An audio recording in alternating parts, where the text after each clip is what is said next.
Olá, boa noite a todos. Eu sou Leila Rocha de Oliveira, do Centro de Estudos Espíritas Allan Kardec, aqui da cidade de Olambra, cidade do interior de São Paulo. É uma alegria estarmos juntos, mais uma segunda-feira, com o mesmo propósito, com o mesmo sentimento, com com esse desejo de juntos podermos trazer uma mensagem de reflexão para todos vocês. Olá, Cristiana, boa noite, que bom, os amigos vão chegando, os amigos encarnados e desencarnados, porque sabemos que quando nós nos reunimos com o propósito de falarmos sobre a mensagem do Cristo, os benfeitores se juntam a nós e trazem também outros para compartilharem conosco. Boa noite, Cirlei, tudo bom? Que bom estarmos juntos. Nós vamos começar a preparar espiritualmente o nosso ambiente, lendo um pequeno trecho. Oh, Sueli, que bom! Lendo um pequeno trecho do livro Vinha de Luz, através de Emmanuel e Francisco Cândido Xavier. Ontem, o nosso amigo Arnaldo falou: o cartaz que está atrás está invertido. Nós estamos tentando ver se vocês conseguem visualizá-lo de uma forma correta. Na gravação, lá no YouTube, ficou, vocês conseguem ver, está de frente. Mas pelo Facebook, pelo Instagram, por enquanto ainda não conseguimos colocar de forma que vocês possam ver. Mas aos pouquinhos a gente vai aprendendo. Bom, então aqui, do livro Vinha de Luz, Emmanuel, Francisco Cândido Xavier, nós vamos abrir aqui numa mensagem. Abrimos na mensagem 35. Que pedes? Que pedes? Louco, esta noite te pedirão a tua alma. Louco, esta noite te pedirão a tua alma. Jesus. Essa passagem se encontra no Evangelho de Lucas, no capítulo 12, versículo 20. É uma parábola que Jesus conta, e nessa parábola ele fala sobre o homem que constrói um grande celeiro para armazenar a produção muito farta, preocupado somente com o material e esquecendo do espiritual. E ele vai contando a parábola e num determinado momento ele fala isso. Louco, esta noite te pedirão a tua alma. Olá, Anne. E Emmanuel diz: que pedes a vida, amigo? Que pedes a vida, amigo? Os ambiciosos reclamam reserva de milhões. Os egoístas exigem todas as satisfações para si somente. Os arbitrários solicitam atenção exclusiva aos caprichos que lhes são próprios. Os vaidosos reclamam louvores. Os invejosos exigem compensações que lhes não cabem. Os despeitados solicitam considerações indébitas.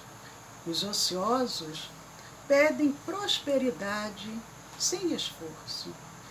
Emmanuel vai discorrendo sobre cada um. Cada um tem o seu interesse pessoal. Ele fala dos egoístas, dos ambiciosos, dos vaidosos, dos invejosos, dos ociosos, dos tolos, dos revoltados, dos extravagantes, dos impacientes, dos insaciáveis. Mas ele vem concluindo dizendo: essencialmente considerando, porém, tudo isto é verdadeira loucura, tudo fantasia do coração, que se atirou exclusivamente à posse efêmera das coisas mutáveis. Vigia assim, nos orienta Emmanuel. Vigia assim, cautelosamente o plano de teus desejos. Que pedes à vida? Que pedes à vida? Não te esqueças de que talvez, nesta noite, pedirá o Senhor a tua alma. Mensagem forte, profunda, mas que nos auxilia para podermos refletir o que queremos. Estamos ainda apegados somente à matéria e esquecendo a verdadeira vida, que é a vida espiritual? Senhor, aqui nos encontramos reunidos em Teu nome, como todas as segundas-feiras, procurando compreender um pouco mais da Tua mensagem de amor e de esperança, à luz da doutrina espírita. E nós vamos dando início, com gratidão, a cada emissário do bem, à equipe espiritual de Dr. Bezerra de Menezes e a todos esses trabalhadores anônimos que desde a primeira hora acorreram à nossa casa espírita para dar toda a proteção e todo o amparo, toda a sustentação a cada trabalho aqui realizado. E nós só podemos dizer: muito obrigado, Senhor. Muito obrigado, ser conosco, Senhor, agora e sempre. Queridos amigos, a Angélica, Leonice, Vicente, alguns foram passando e eu não consegui visualizar. Deixa eu ver se eu consigo. Eu fico com receio de mexer aqui e depois me atrapalhar. Mas sejam todos bem-vindos ao nosso encontro das segundas-feiras, e como todas as segundas, nós trazemos um tema para a nossa reflexão. O tema da noite de hoje é: a decisão está nas suas mãos. A decisão está nas suas mãos. Olá, Maria Cristina. Então nós vamos trazer uma reflexão em cima desse tema. A decisão está nas suas mãos. E o que nós podemos falar sobre isso? Nós vamos trazer uma história. Existia, próximo a uma pequena cidade, uma casinha, bem simples, no alto da serra, onde morava um velho, morava um homem idoso, sábio, contador de histórias, uma pessoa querida e respeitada por todos que viviam naquela região. Certo dia, um grupo de jovens travessos, como os jovens, em geral, são um pouco imprudentes, então aquele grupo de jovens sonhadores e com energia transbordando, tiveram uma brilhante ideia. Hoje, nós vamos desbancar aquele velho. Um daqueles jovens disse: vamos mostrar para ele que ele é capaz de errar. Olha só, o homem era um sábio, mas os jovens queriam testar a capacidade daquele homem. Em geral é assim. Quando alguém se sobressai perante os demais, aqueles querem ver até que ponto conseguem derrubá-lo ou não. Jesus foi testado toda hora, mas nunca se deixou abalar. Mas o que aqueles jovens queriam propor? A gente pega uma borboleta, coloca entre as mãos, vai até ele e pergunta: o que é que a gente tem nas mãos? Como ele é sábio, facilmente vai responder. Vamos perguntar depois, que ele acertar que é uma borboleta, se ela está viva ou morta. Olha o desafio desses jovens para aquele homem, para aquele sábio. Se ele responder que a borboleta está viva, a gente aperta a mão com força e mata a borboleta. Em seguida, mostrando para ele que está morta. Se responder que está morta, a gente abre a mão e ela sai voando. Dessa vez, diz o jovem para os demais, o sábio não vai saber a resposta. Será? Será? Como que esse sábio vai se sair? Será que ele vai conseguir ser mais sábio do que aqueles jovens? E assim fizeram. Pegaram uma borboleta no campo florido e dirigiram-se eufóricos até a casa do velho. Aproximaram-se todo contentes e foram perguntando, já subestimando a capacidade daquele homem. O que é que a gente tem aqui entre as mãos? Ele, o sábio, olhou, observou bastante e respondeu: uma borboleta. Muito bem, acertou, responderam os jovens. Agora diga para nós, se esta borboleta está viva ou morta. O que vocês acham que aquele sábio deve ter respondido? O sábio, olhando bem nos olhos de cada um daqueles adolescentes, calmamente sorriu e respondeu. Olha só o que o sábio respondeu. Depende de vocês, depende de vocês. A vida ou a morte dessa borboleta está nas suas mãos. A vida ou a morte dessa borboleta está nas suas mãos. Queridos amigos, nós trazemos essa história como uma breve reflexão, já que o tema da nossa noite se intitula A Decisão está nas suas mãos. Da mesma forma que aquele homem sábio diz, depende de vocês, a vida ou a morte dessa borboleta está nas suas mãos. Mas antes de continuarmos, gostaria de mandar um abraço para a Adriana, para o Renato, que saudade, Renato, para o Arnaldo, para a Angélica, para todos os amigos que vão chegando. Sejam-se acolhidos, sintam-se abraçados com muito carinho.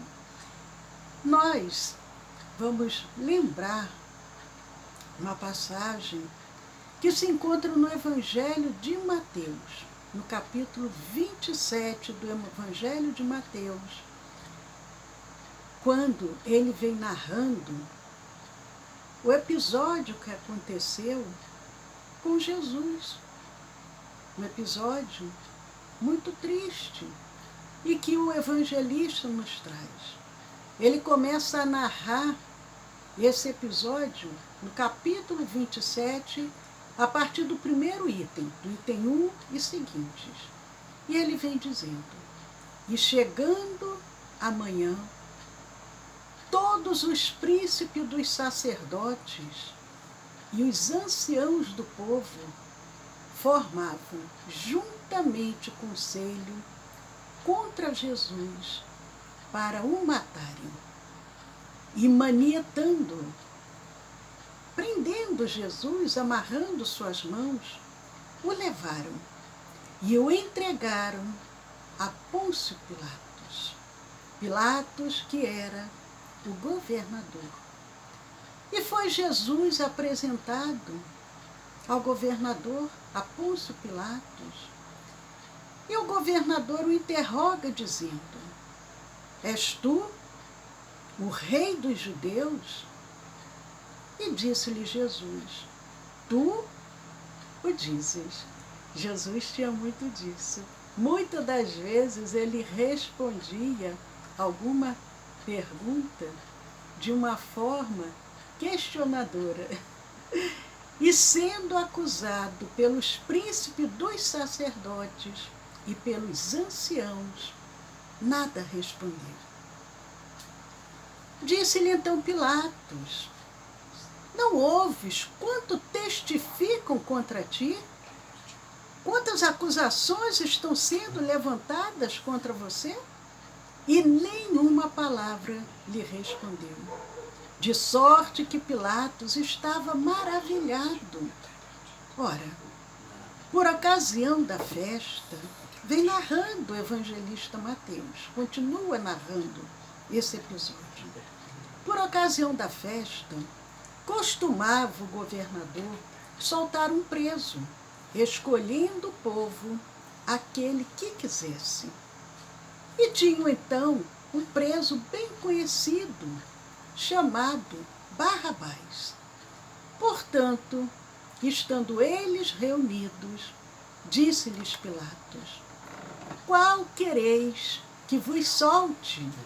Pilatos pergunta ao povo qual que eles gostariam que fosse solto: Barrabás ou Jesus, chamado Cristo? Porque sabia que por inveja o haviam entregado. Nós falamos na nossa preleção de segunda-feira passada sobre a inveja e a calúnia. E Pilatos sabia que aquele homem que se encontrava ali na sua presença, Jesus, estava ali somente sendo acusado pela inveja. E ele propõe ao povo quem eles queriam que fosse solto: Barrabás ou Jesus. E estando ele assentado no tribunal, Pilatos ali sentado, porque ele fazia papel de juiz, de advogado, de promotor, de tudo. Ele estando ali assentado no tribunal, sua mulher mandou-lhe dizer: não entres na questão desse justo, porque num sonho muito sofri por causa dele. Pilatos foi alertado pela própria esposa para que ele não acusasse a Jesus, porque em sonho ela havia tido essa presença do Mestre. Mas os príncipes dos sacerdotes e os anciãos persuadiram a multidão que pedisse Barrabás e matasse Jesus. Nós, a humanidade terrena, ainda somos assim, muito levianos, nos deixamos levar, às vezes por um verbo fácil, e aqueles homens mais poderosos conseguiram rapidamente convencer a multidão para que escolhesse Jesus. E respondendo Pilatos, disse-lhes: qual desses dois quereis vós que eu solte? E eles, a multidão, disseram: Barrabás. Disse-lhe Pilatos: que farei então de Jesus, chamado Cristo? Disseram-lhe todos: seja crucificado, que era uma pena imposta àqueles prisioneiros daquela época. Pilatos, porém, disse: mas que mal fez ele?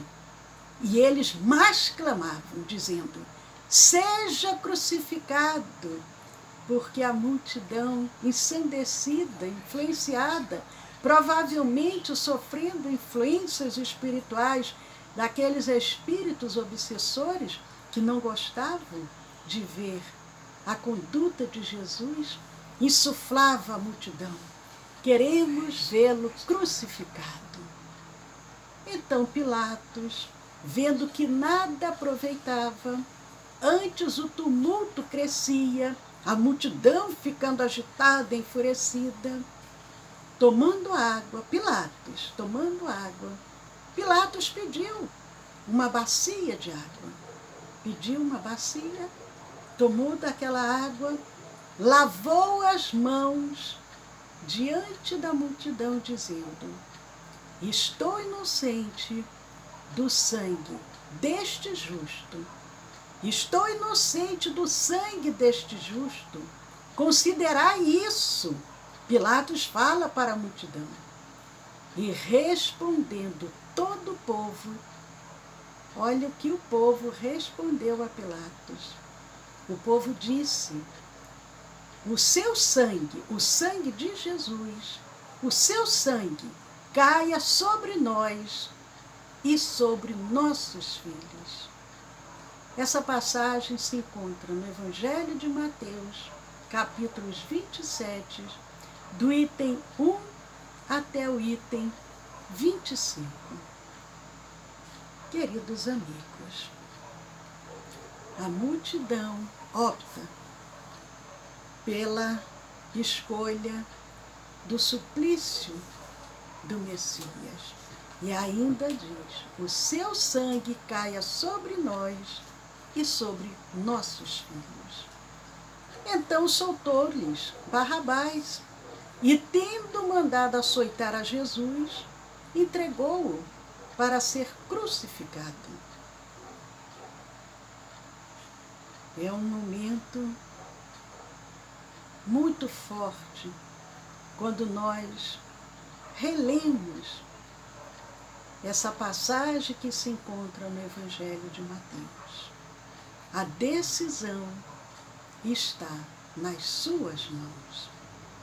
A decisão de Pilatos condena Jesus. A decisão de Pilatos condena Jesus. A decisão está nas suas mãos. A decisão de Jesus, como seu último ato, como seu último gesto junto aos seus discípulos, foi ensinar a humildade, utilizando-se de suas próprias mãos. Jesus lava os pés de seus discípulos. A decisão está nas suas mãos. Pilatos lava as mãos e permite que o Cristo seja crucificado. Jesus, no seu último gesto, a decisão de Jesus, junto aos seus discípulos, foi ensinar a humildade. Utilizando-se de suas próprias mãos, lava os pés de seus discípulos. João, o discípulo amado, nos traz, no Evangelho de João, no capítulo 13, versículos 1 e seguinte, nos relatando como que aconteceu isso, como que antecedeu esse momento de Jesus encontrando-se naquela última ceia com seus discípulos.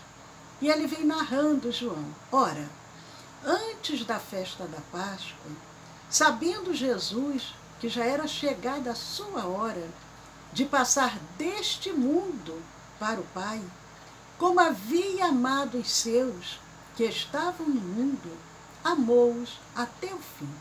Porque Jesus sabia que já estava próximo à sua partida. E acabada a ceia, foi aquela última ceia, aquele último encontro, Jesus, sabendo que o Pai tinha depositado nas suas mãos todas as coisas, e que havia saído de Deus e ia para Deus, levantou-se da ceia, tirou as vestes e, tomando uma toalha, cingiu-se.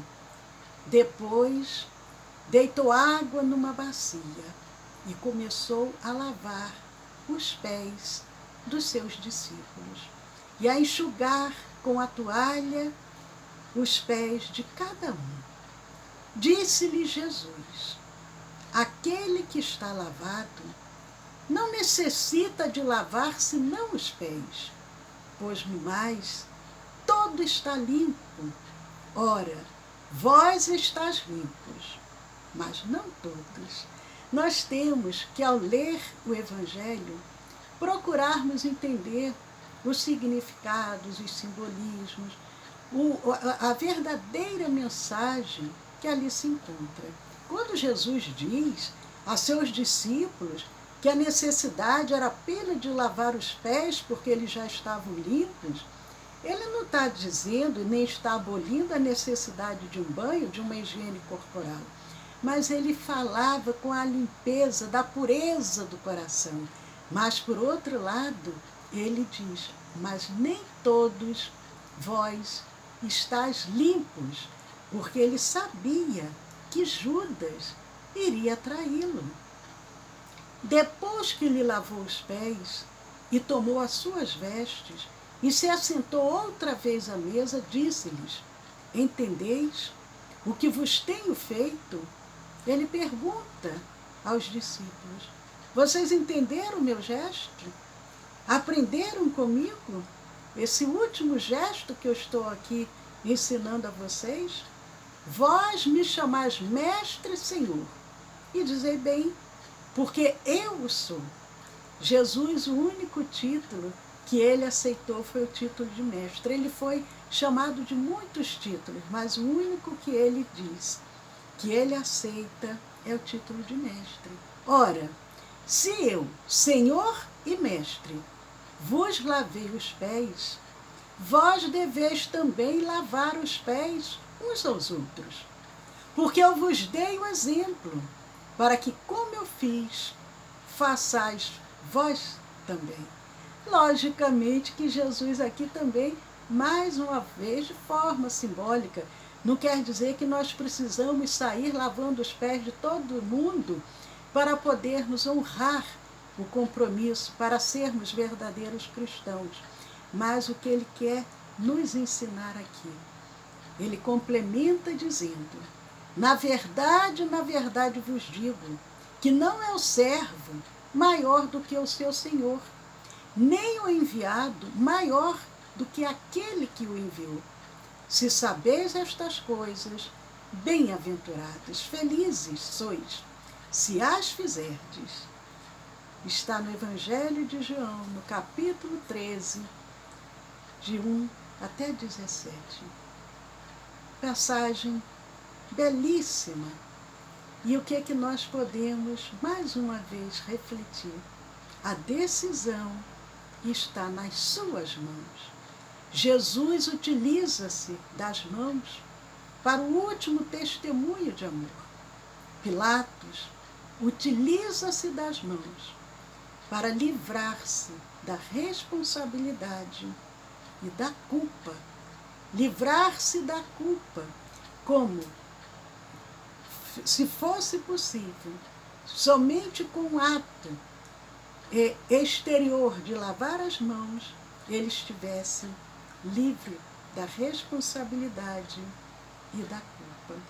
Ainda em João, o discípulo amado, agora no capítulo 18, versículo 1, ele diz, tendo Jesus dito isto, saiu com seus discípulos para além do ribeiro de Cedron, onde havia um horto, no qual ele entrou e seus discípulos.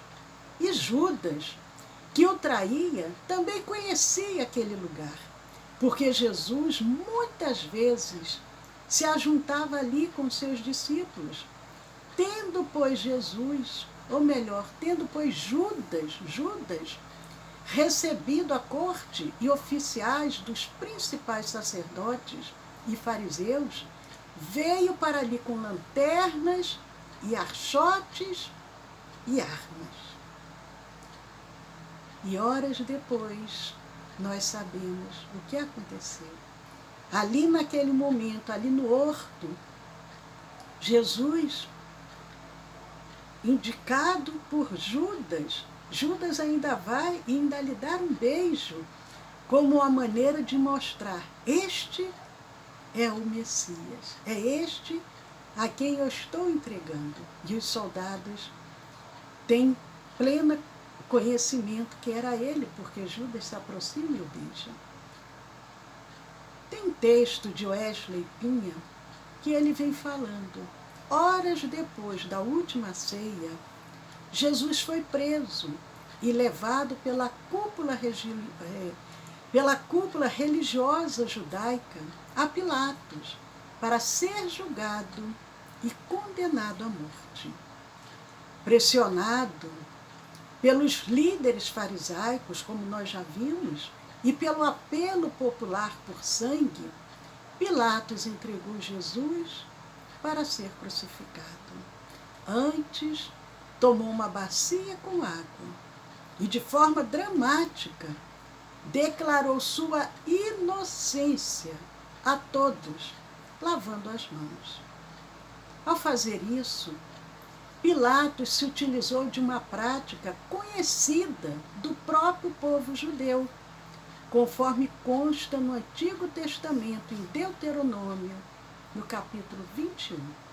Por isso eu sempre falo a importância de estudarmos o Antigo e o Novo Testamento para podermos ter uma compreensão das revelações divinas. Pilatos se utiliza de uma prática que já era utilizada no Antigo Testamento. Quem desejar ver lá em Deuteronômio 21, é um texto um pouco longo e nós não vamos comentá-lo agora. Somente Pilatos podia determinar a pena de morte na região da Judéia. Ele era o governador, ele tinha o poder de decretar a pena de morte. Por isso que os príncipes e os doutores da lei foram até ele, porque eles não podiam decretar a pena de morte. Somente Pilatos podia. E ele a fez em relação a Jesus. Mas quando lavou as mãos, tentando demonstrar sua inocência, transferiu que a responsabilidade, transferiu a culpa aos líderes religiosos e à multidão que gritava: solta Barrabás e crucifica Jesus.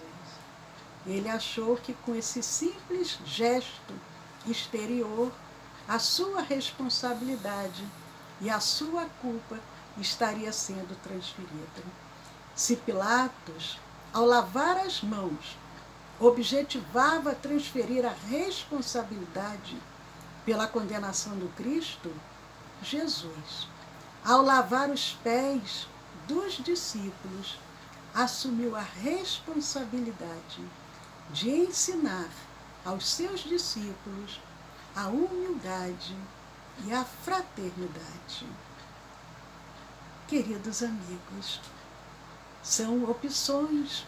A decisão que nós vamos tomar compete a cada um de nós. Pilatos tomou um caminho, Jesus um outro totalmente diferente. Se Pilatos, ao lavar as mãos, usou seu poder para o mal, Jesus, ao lavar os pés, utilizou suas mãos, utilizou seu poder para o bem. Ao lavar as mãos e entregar Jesus para ser crucificado, Pilatos revelou medo de absolver Jesus das acusações. Mas qual era o medo de Pilatos?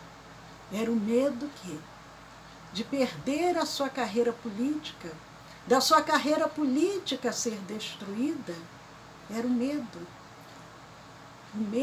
das conquistas materiais serem perdidas.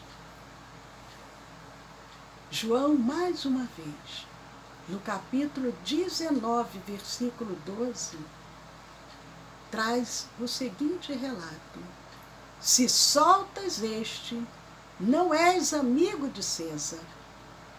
Provocavam os judeus. Os judeus provocando a Pilatos: se soltas este, se você soltar Jesus, você não é amigo de César. E aí o receio de Pilatos: e se eu perco o meu cargo, se eu perco o meu poder?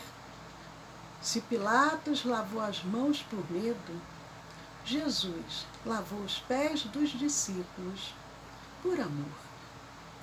João nos revela que apenas o amor e não outro sentimento, dominava o coração de Jesus naquele momento. Jesus através de João, no capítulo 13, vem dizendo: tendo amado os seus que estavam no mundo, amou-os até o fim. Jesus, tendo amado os seus que estavam no mundo, amou-os até o fim. É muito bonito sabermos que o Mestre continua entre nós, porque aquela passagem foi um momento que impactante para que a humanidade pudesse se despertar. Mas ele continua vivo e continua entre nós. Mas, para que a gente possa avançar um pouquinho mais, tem um livro chamado Jesus e Atualidade, no capítulo 11. A benfeitora Joana de Ângeles, através da mediunidade do nosso querido Divaldo Pereira Franco, ela vem nos alertando. Ela vem nos alertando. Jesus e atualidade, a própria palavra já diz, atualidade, atual. Mas esse livro, ele já tem alguns anos que foi publicado, mas continua atualíssimo. E o convite, o alerta da benfeitora para nós é muito presente, é muito atual e faz parte dessa necessidade de nós refletirmos, principalmente nessa fase que todos nós, a humanidade terrena, estamos passando. Ela diz, no Jesus e Atualidade, capítulo 11, o momento de mudança é este. Este é um momento que nós estamos passando, que é um momento de mudança. Olhar ao redor, ou melhor, olha ao redor, e compreenderás o quanto é urgente que te decidas,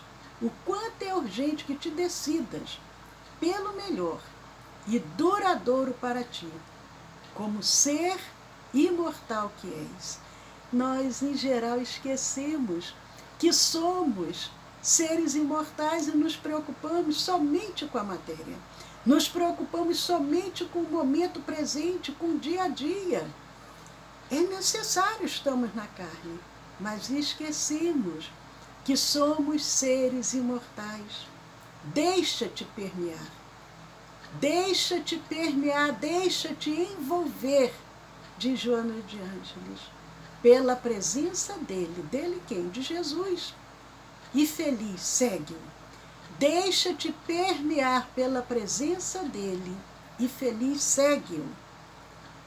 Que possamos ter isso em mente. O momento de mudança é este. Precisamos fazer a nossa reforma íntima, fazermos a nossa reforma interior, buscarmos deixar para trás o homem velho. Bezerra de Menezes, o venerável médico dos pobres, numa mensagem psicofônica que foi recebida também pelo nosso venerável Divaldo Pereira Franco, ao final de uma reunião que teve do Conselho Federativo Nacional da Federação Espírita Brasileira, no dia 11 de novembro de 2007, em Brasília, no Distrito Federal, 2007, está se encaminhando essa mensagem, vai completar 14 anos este ano. E Bezerra de Menezes, através da fala de Divaldo, ele traz essa mensagem, dizendo: sem adiamentos, não podemos mais adiar, sem adiamentos. E é novamente um alerta, e mais do que um alerta, um convite. Em toda parte, Jesus necessita de vós. Em toda parte, Jesus necessita de vós para falar pela vossa boca. para falar pela vossa boca, caminhar pelos vossos pés, e agir através das vossas mãos. Jesus, ele se utiliza de nós, ainda imperfeitos, mas para podermos trabalhar na sua obra. E Bezerra diz, sem adiamentos, em toda parte, Jesus necessita de vós, para falar pela vossa boca, caminhar pelos vossos pés e agir através das vossas mãos. Levai Jesus convosco e vivei-o. É importante, não adianta simplesmente conhecermos a mensagem do Cristo, sabermos trechos decorados da fala de Jesus, mas se nós não levarmos Jesus conosco, não viver o que ele nos ensinou, na ampulheta das horas, diz o benfeitor, na ampulheta das horas, o tempo continua inexoravelmente, sem tempo para adiamentos. Não podemos mais adiar. O tempo está passando. Estamos num momento de transição planetária.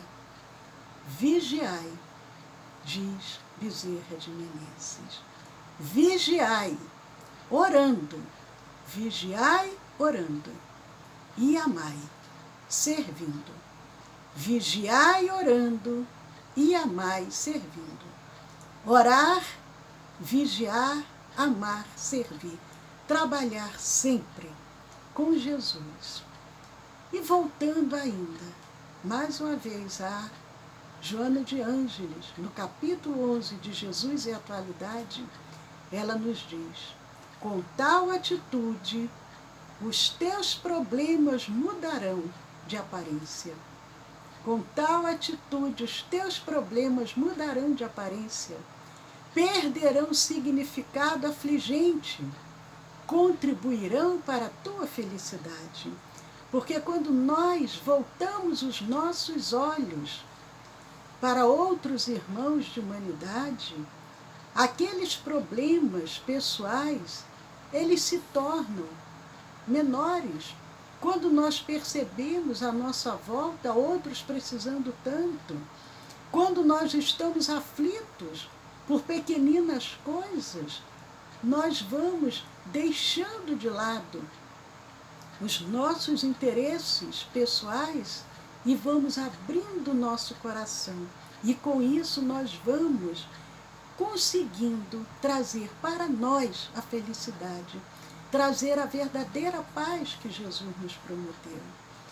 Que possamos então, queridos amigos, que possamos agir como Jesus, que possamos agir como o Mestre Senhor, o governador espiritual do nosso planeta. A decisão está nas nossas mãos. Muita paz. Que Jesus nos abençoe hoje e sempre. E convidamos a todos para juntos novamente na próxima segunda-feira.